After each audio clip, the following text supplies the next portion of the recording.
सभी का स्वागत है आपके अपने चैनल पर। आज हम इस वीडियो में बात करेंगे ओबीसी का certificate for central government job and admission, यानी आप सेंट्रल यूनिवर्सिटी में जब एडमिशन लेते हैं तब, या सेंट्रल गवर्नमेंट में कोई जॉब करने के लिए अप्लाई करते हैं तब आपसे कास्ट सर्टिफिकेट ओबीसी का मांगा जाता है। तो आपको किस पैटर्न पर उसे बनवाना होता है या बनाना होता है, हम इन दोनों मुद्दों पर बात करेंगे।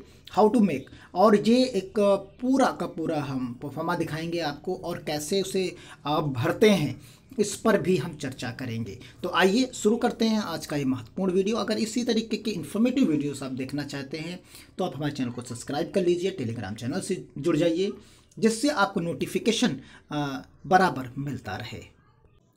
सबसे पहले तो हम आपको सर्टिफिकेट ही दिखा देते हैं। आप देख लीजिए कि उत्तर प्रदेश शासन के द्वारा ई डिस्ट्रिक्ट के द्वारा ये बना हुआ है परफॉर्मा, और ये देखिए यहाँ पर मेंशन कर दिया गया है कि certificate to be the produced by the other backward caste applying for the appointment to post under the government of India. आप यहाँ पर क्लियर कट देख सकते हैं, गवर्नमेंट ऑफ इंडिया यानी सेंट्रल गवर्नमेंट के लिए अब बनाया गया है। इसमें देखिए पूरा जो ब्यौरा है आपको यहाँ पर मिल जाता है, किसके नाम का बना है, कहाँ पर क्या है, किस डेट को बनाया गया, 18/8/2021 का, यानी अभी जल्दी का ही ये बना हुआ। अब इसे हम कैसे बनवाते हैं, कहाँ जाएं, किस प्रकार बने, इन सारे सवालों के जवाब आपको इस वीडियो में मिलेंगे। देखिए ये एक साइट है edistrictup.gov.in, ये इस पे आपको फॉर्म भरना होता है, और ये वही लोग फॉर्म भर सकते हैं जिनके पास जो है रजिस्टर्ड आईडी और पासवर्ड होता है। इसे जो है गवर्नमेंट की तरफ से, विभाग की तरफ से लेना होता है इस डिस्ट्रिक्ट का। और यहाँ ही जैसे जितने जन सेवा केंद्र हैं या सीएससी हैं, उनके थ्रू भी आप ये बनवा सकते हैं। जो आपके शहरों में, आपके कस्बों में, आपके बाज़ारों में जो ये जन सेवा केंद्र खोले गए हैं, उन पे जो है आप वहाँ जाकर उनसे संपर्क कर कर उनसे बनवा सकते हैं। वो लोग इससे लॉगिन करके अपनी लॉगिन और आईडी से बनवा सकते हैं, बना देंगे। और आप आसानी से देखिए यहाँ पर एक सिटीजन लॉगिन है, यहाँ से जाकर आप बना सकते हैं खुद, और यहाँ से जाकर जो है ई डिस्ट्रिक्ट लॉगिन जो है उससे इस पर्टिकुलर जो जहाँ से हम भर कर दिखाएंगे आपको जन सेवा केंद्र के माध्यम से, वो आपको हम इस वाले पर्टिकुलर लॉगिन आईडी से दिखाएंगे। तो जैसे ही हम इसे लॉगिन करेंगे तो देखिए आपको क्या यहाँ पर नज़र आएगा, कुछ इस तरीके का एक इंटरफेस नज़र आएगा। आप नीचे की तरफ इसे स्क्रॉल करेंगे, तो जब स्क्रॉल करते हैं तो यहाँ पर देखिए आपसे क्या मांगता है, लॉगिन टू ई डिस्ट्रिक्ट यानी लॉगिन टाइप। तो यहाँ पर आप देखेंगे जैसे हमने इसके लॉगिन टाइप में स्टेट एडमिन डिस्ट्रिक्ट, और यहाँ अप्रूवल अथॉरिटी, वेरीफाई अथॉरिटी, और यहाँ CSC ई डिस्ट्रिक्ट यूज़र को हम सेलेक्ट करते हैं। फिर उसके बाद अपना यूज़र नेम, पासवर्ड और कैप्चा को भरते हैं और आगे की तरफ बढ़ जाते हैं। तो आइए हम इस प्रोसीजर को अपनाते हैं और आगे इंटरफेस पर चलते हैं। देखिए इस तरीके से यहाँ पर ओपन हो जाएगा। जैसे ही आप लॉगिन करते हैं या आप जिस जनसेवा केंद्र पर जाते हैं तो उससे आप बोल सकते हैं कि हमें सेंट्रल का बनवाना है। तो आप वो कहता है कि अगर हमें नहीं पता तो आप उसे बता सकते हैं कि आप लॉगिन करिए अपना लॉगिन आईडी, और फिर उसके बाद जब आपको इस तरीके का इंटरफेस नज़र आने लगे तो आप उससे कह सकते हैं कि यहाँ दो तरीके दिखी दिया है, एक जाति का आपको हिंदी में दिया गया है और एक इंग्लिश में दिया गया है। तो यहाँ पर सिर्फ इतनी ही सावधानी बरतनी है, जब आपको सेंट्रल के लिए बनाना है, चाहे वो एडमिशन के लिए या जॉब के लिए, तो आपको पर्टिकुलर जो है यहाँ पर आप देख सकते हैं, पर्टिकुलर जो आपको बनाना है, हम इसे जूम कर देते हैं। इसमें आप सिर्फ और सिर्फ जो है जो अंग्रेजी वाला जो लिखा है, इंग्लिश सेक्शन का जो लिखा गया है, इसे ही टिक करेंगे, हिंदी को नहीं करेंगे। हिंदी स्टेट गवर्नमेंट के लिए जब बनता है तो वहाँ पर टिक किया जाता है। तो आप समझ गए होंगे। सबसे पहले हम इंग्लिश वाले पर टिक करेंगे।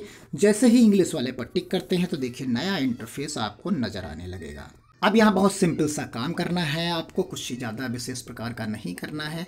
अब यहाँ पर आप देखेंगे जात प्रमाण पत्र है तो आवेदन, यहाँ हिंदी में आपको लिखा होगा, लेकिन आपको जो टाइपिंग करनी है यहाँ पर जो ब्लैंक में आपको टाइपिंग करनी है, उस टाइपिंग में आपको जो है इंग्लिश में करनी है। यानी आपको हिंदी यानी देवनागरी लिपि में नहीं लिखना है, आपको जो है रोमन लिपि में लिखना है। यानी यहाँ आप इंग्लिश में लिखेंगे, अपना नाम लिखेंगे। जैसे मैं आपको अगर लिख के दिखाऊं तो यहाँ आप इस तरीके से, जैसे मान लीजिए हमने फॉर एग्जांपल राम लिख लिया, तो यहाँ राम हम लिख सकते हैं। और इस तरीके से नीचे जो संरक्षक या पिता जिसका नाम है वो आप यहाँ लिखेंगे, इंग्लिश में ही लिखेंगे, आप हिंदी में या कहीं भी टाइप नहीं करेंगे। क्लियर, आप समझ गए होंगे। तो जैसे ही आप चीज़ों को आप टाइप करते जाएंगे तो आप आसानी से चीज़ों को समझते जाएंगे। मकान नंबर और सारी डिटेल्स आपको यहाँ पर एक एक करके भरनी है। आप तहसील चुन सकते हैं, जिस तहसील में हैं आप, ग्राम सभा आपको यहाँ पर टाइप करनी है। सारी चीज़ें आप इंग्लिश में ही टाइप करेंगे, हिंदी में कहीं टाइप नहीं करेंगे। आप यहाँ पर अपनी जाति उपजाति चुन सकते हैं। जैसे यहाँ पर अगर हम जाति की बात करें तो यहाँ पर पिछड़ी जाति, अनुसूचित जाति, जनजाति, तो आप जो से हैं उसे आप, हम जैसे ओबीसी की बात कर रहे हैं तो यहाँ पर ओबीसी आपको चुनना होगा। और ओबीसी चुनने के बाद आपको यहाँ पर देखिए सारी उपजातियां मिल जाएंगी। आप जिस भी उपजाति में आते हैं उस उपजाति को आप यहाँ पर चुन सकते हैं। यहाँ ढेर सारी आपको उपजातियां मिलेंगी जितनी भी ओबीसी में आती हैं। तो ये आपने यहाँ पर चुन लिया। जो कोई भी आप चुन सकते हैं, जैसे लोधी है, लखेरा है, कोई भी आप यहाँ से कोई भी आप चुन सकते हैं। और जैसे भी आप चुनिए तो वो आप आसानी से चीज़ों को देख सकते हैं। जैसे हमने यहाँ पर एक चुन लिया। फिर यहाँ प्रमाण पत्र बनवाने का कारण आप यहाँ पर लिखेंगे कि हम गवर्नमेंट जॉब के लिए बनवा रहे हैं या इसे हम जो है एडमिशन पर्पस के लिए बनवा रहे हैं, वो आप लिखेंगे। तो ये चीज़ आप लिखने के बाद आप यहाँ क्या करेंगे, संलग्न शीर्षक यहाँ पर आप जो है अपनी डिटेल्स यूडीआई, जैसे आधार के थ्रू बना रहे हैं तो यहाँ पर आपको अपना यूडीआई नंबर और बाकी यहाँ पर शीर्षक, संलग्न फोटो, स्वप्रमाणित घोषणा पत्र जो भी आपका है वो आप यहाँ पर चीज़ों को अपलोड करेंगे। तो यहाँ अपलोड करने के बाद यहाँ पर दर्ज करें और आगे की तरफ वो अब बढ़ जाएंगे। तो इस प्रकार जब आप पूरे के पूरे फॉर्म को फिलअप करेंगे, इनकी जो फीस कटती है वो फीस कट जाएगी और बाकी फॉर्म जनरेट होकर पूरा कंप्लीट भर के आप इसे सबमिट कर सकते हैं और ये सक्षम अधिकारी के पास पहुंच जाएगा। और ये पहुंचने के बाद उसे वहां से अप्रूव कर दिया जाएगा। फिर जब अप्रूव कर दिया जाएगा तो इन्हीं की लॉगिन आईडी पर वो पुनः आपको दिखने लगेगा और आप आसानी से चीज़ों को कंप्लीट कर सकते हैं। तो ये तरीका है। और अगर आप खुद बनाना चाहें तो अभी हमने आपको बताया कि जो सिटीजन जो है ई-सिटीजन वेबसाइट है उसके माध्यम से आप जाकर खुद भी उसे बना सकते हैं। तो लेकिन ये एक बेहतर ऑप्शन है, इसमें आपको किसी भी प्रकार की प्रॉब्लम नहीं होती और वहाँ लॉगिन आईडी आपको बनानी पड़ती, जनरेट करनी पड़ती है, थोड़ा सा टिपिकल पड़ता है। तो इसलिए अगर ये आप बहुत इजी करना चाहते हैं तो ये स्टेप आपके लिए बहुत बेहतर है। आप किसी जनसेवा केंद्र जाइए, CSC सेंटर जाइए, वहाँ जो है आप इसे बनवा सकते हैं। यहाँ बस आपको ध्यान यही रखना है कि जो डाटा हमने वहाँ पर दिखाया है आपको डाटा पूरा का पूरा इंग्लिश लैंग्वेज में ही भरना है, हिंदी में कहीं टाइप नहीं करना है। और वहाँ पर इंग्लिश मोड को ही सेलेक्ट करना है जहाँ पर हमने जाति में सेलेक्ट किया था। तो आसानी से आप बना लेंगे, चीज़ों को समझ लेंगे, आपको किसी भी प्रकार की प्रॉब्लम नहीं होगी।